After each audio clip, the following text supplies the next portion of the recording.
इतिहास को तीन भागों में बांटा गया है, प्रागैतिहासिक काल, आध ऐतिहासिक काल और ऐतिहासिक काल। तो सबसे पहले आज हम जानेंगे प्रागैतिहासिक काल को। इसे हम मानव का सबसे शुरुआती समय कह सकते हैं। इस समय ना तो कोई निश्चित भाषा थी और ना ही लिखने की कला। मतलब ये कि इस दौर में इंसान दो पैर और दो हाथ वाला जानवर ही था, कोई नियम कानून नहीं था। हमें इस समय का कोई लिखित स्रोत तो नहीं मिला है, लेकिन खुदाई में मिले पत्थर के औजारों से हमने इस समय को समझा है। प्रागैतिहासिक या पाषाण काल को चार भागों में बांटा गया है: पूरा पाषाण काल, मध्य पाषाण काल, नव पाषाण काल और ताम्र पाषाण काल। पूरा पाषाण काल में इंसानों ने भारी पत्थर के औजार बनाए। शिकार करने के लिए हाथ कुल्हाड़ी और छाननी जैसे मोटे औजार गुफाओं और खुले मैदानों में शिकार करना आसान कर देते थे।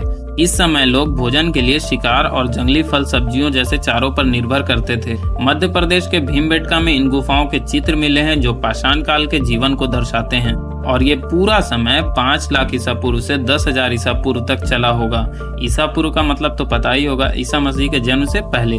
मध्य पाषाण काल में इंसान छोटे पत्थरों के औजार बनाने लगे, जिसे माइक्रोलिथ भी कहा जाता है। इस दौरान पालतू जानवरों को रखा जाने लगा, सबसे पहले कुत्ता और उसके बाद भेड़ बकरियां। राजस्थान के बागोर से इस समय की हजारों छोटे पत्थर के औजार और जानवरों की हड्डियां मिली हैं। बागोर को भारत का सबसे बड़ा मध्य पाषाण काल वाला जगह माना जाता है। मध्य पाषाण काल 10,000 ईसा पूर्व से 6,000 ईसा पूर्व तक माना जाता है। नव पाषाण काल में इंसानों ने गेहूं, चावल जैसे फसलों की खेती और गाय, भैंस, भेड़ बकरियों जैसे जानवरों को पालना शुरू किया। खेती की वजह से अस्थायी घर और बस्तियां बसी, मिट्टी के बर्तन बने, खेती के लिए औजार बने। उत्तर प्रदेश के इलाहाबाद यानी प्रयागराज में कोल्धुआ महागढ़ों में दुनिया का सबसे पुराना धान उगाने का सबूत मिला है। बिहार के चिराण में हड्डी के बने औजार मिले हैं। नव पाषाण काल 6,000 से 1,000 ईसा पूर्व तक माना जाता है। ताम्र पाषाण काल, जैसा कि नाम से ही पता चलता है कि इस समय में पत्थर के औजारों के साथ साथ ताम्र यानी तांबे के औजार बनाए गए। राजस्थान के आहर, गुजरात के रांगपुर, महाराष्ट्र के इनाम गांव आदि मुख्य ताम्र पाषाण केंद्र रहे हैं। इस समय के काले लाल मिट्टी के बर्तनों की पहचान की गई है। ताम्र पाषाण काल 3,000 ईसा पूर्व से 500 ईसा पूर्व तक माना जाता है।